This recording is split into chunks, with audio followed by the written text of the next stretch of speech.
Ще правим сапун с материали от сайта на Свещоландия. Разполагам само с тази формичка, малко е великденска, но това имам под ръка, така че нека да пробваме и да видим какво ще стане. Какво ще ни е необходимо? Взимаме си цветове за сапуни, отново от сайта на Свещоландия, аромат за сапуни. Има доста разнообразие, така че по ваш избор може да са ароматите. След това съд за водна баня. Също го има на сайта, но може да използвате и някакъв друг съд, който вие си имате. Тази пипетка е по желание, може и да не ви трябва, но съм взела една за всеки случай. Ще видим дали ще я ползвам. Един нож, за да си нарежа сапунената база и термометър, защото трябва да си мерите температурата. А сега ще си нарежем сапунената база, също е от сайта на Свещоландия. Тази е бяла, без конденс. Това ще минимализира възможността да ни се появят капчици по сапуна и изобщо да се появи конденс.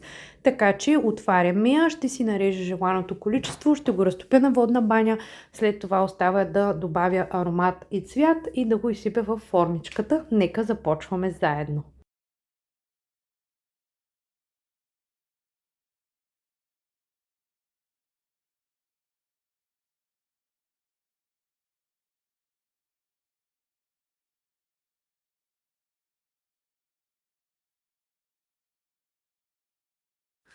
След като сапунената ни база е разтопена, си добавяме аромат и цвят, като се съобразяваме с количествата, които са посочени на етикета, т.е. измерваме, а не слагаме на око, което е много важно.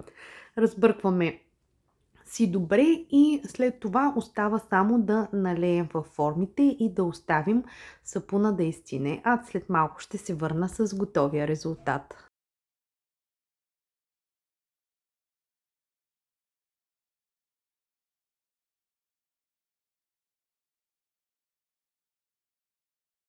И ето нашия готов сапун, а всички материали може да видите на свещоландия.com. Ако имате въпроси, пишете ми в коментар, с удоволствие ще отговоря.